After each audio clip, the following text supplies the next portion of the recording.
It's a great shirt.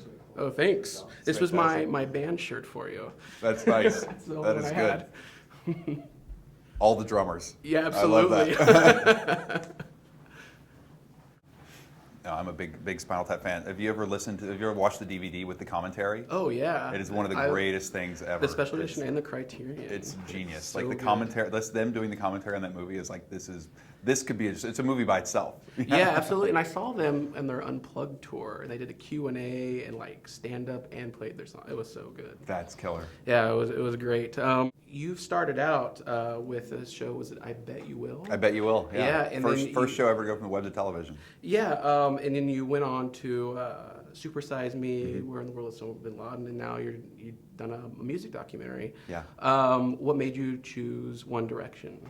Well, I think it's more that One Direction kind of chose me more than I chose them. I think that when I heard Sony called me and said we want to make this film about this band, and I jumped at the chance. You know, I was very excited about the opportunity to kind of tell their story. To be at this moment with this band as they are exploding on such a global scale. I mean, to capture the phenomenon that is them at this moment, I thought was an incredible story. And to get to do that, you know, with them, with a studio in 3D, was just too good to be true. So with the angle of the film, it was just to show their like instant rise. Like I guess in the film it was the Beatles you compared them to. Yeah. That was the angle? Well, I think that for me it was to kind of show what does it mean to kind of be in the band and talk about what is it like to kind of go through this journey that they have. I mean, you got to think it's been 3 years that they've gone from like complete obscurity to one of the biggest bands on earth. And you know, I wanted to kind of tell that story and show how in the midst of all this insanity, in the midst of all this crazy, they have continued and still do remain incredibly normal. Like they are very ordinary guys who have been thrust into the most extraordinary of circumstances. Now, were you behind the camera most of the time? I was behind the camera the whole time. The whole time. I'm not in one. The no shake. I'm not in one frame of this whole movie. Yeah. So anybody who's hated every film that I've made up till now, you're gonna love this movie because I'm not in one frame of it. But you weren't in I wasn't in Comic-Con. Yeah, That's you weren't true. in Comic-Con. Well, that's my cool. 2 best reviewed films ever. Yeah, this is us in Comic-Con. Following a band on tour like this, is Yeah. there another band you'd want to do this in the future with? Oh, that's a good question.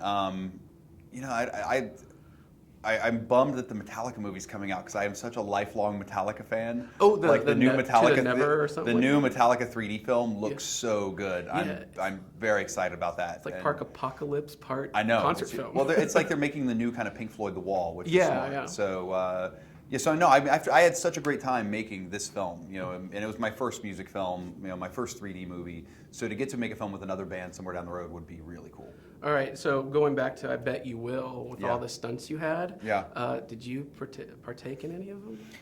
I mean, I think I participated in them in college. I think that's kind of where it all came from. It came from like me and like my friends betting each other to do stupid things. Like that's where the whole idea of that show came from. So did you like take a shot of oil? Oh, of cod liver oil. Oh no, yeah, there were bottles of cod liver oil always around just for things like that. That is great. What was in your show 30 Days? What was the most difficult one to shoot? The most difficult one to shoot that I was in was probably the coal mining episode. Yeah. You know, when I was working in a coal mine for a month, and you know, because when you're there and you're seeing me mine coal, which is an incredibly hard job already, you're thinking, oh wow, and there's a camera crew that's down there shooting all this while he's having to do that. And as you're walking through mines that are about 5 feet tall, so the whole time you're walking, you're kind of hunched over. That was a very hard one to make. Awesome. And you've done stand-up before, right? I did, yeah. That's when I was in college. I did. What are some of the best stand-up bits from growing up that have stuck with you that influenced you to get? Oh, I mean, I was a huge Steve Martin fan. You know, growing up, Me too. I loved Steve Martin. So, you know, from watching him do. Watching him do King Tut, where he was performing at the Hollywood Bowls, one of those things that's just like etched in my memory forever. Having him, make balloon animals. It's like I loved his stand-up. Oh, I would love to see like his tour with the banjos. That's right. It's like a friend of mine went and saw the tour that he's on right now and said it's great. Awesome. Yeah. Awesome. And you directed a Simpsons special, right? I did. I did the 20th anniversary special for Fox. Are you a big fan of Simpsons? Huge. What's massive. your favorite episode? Oh, my favorite episode of The Simpsons. My favorite 2. Wow. I don't know. Blinky is a great episode. Like, I love Blinky the fish. That's one of my favorites. I did catch in One Direction Yeah. them singing the monorail song. Yeah, exactly. Monorail. Monorail. That made me laugh. Yeah, it was good. So I was like, as soon as they did that, I was like, that's going in the movie. Yeah. That was great. So you like Blinky the Fish. Documentaries, since is any plan to do like a narrative film in the future? Yeah, or? no, it's like I've been attached to a narrative film for about 4 years that's with Appy and Wade, Leonardo DiCaprio's company. And we were supposed to be making that film in the spring, but once I got this movie, we pushed that film. So, hopefully out of this movie, my plan is to go from this into like a scripted film next. Was that? I know Appy and Ways purchased the rights to Grizzly Man. I think is that going to be something? It's not. It's Grizzly not that Man. one. It's not that the narrative one. Yeah. No, it's not that one. It's a different one. All right. So, well, I guess last question. Being a film fanatic as you are, as I am, what are some of your favorite scenes from movies that have stuck with you from a kid?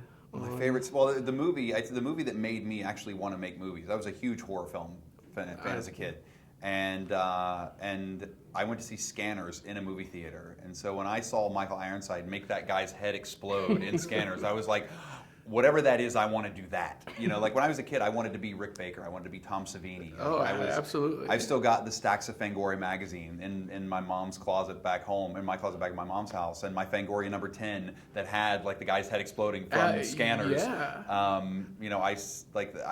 That movie made me want to make movies. And so that's where it all came from. That's great. Well, thanks so much for taking time to talk with me. Thanks. My pleasure.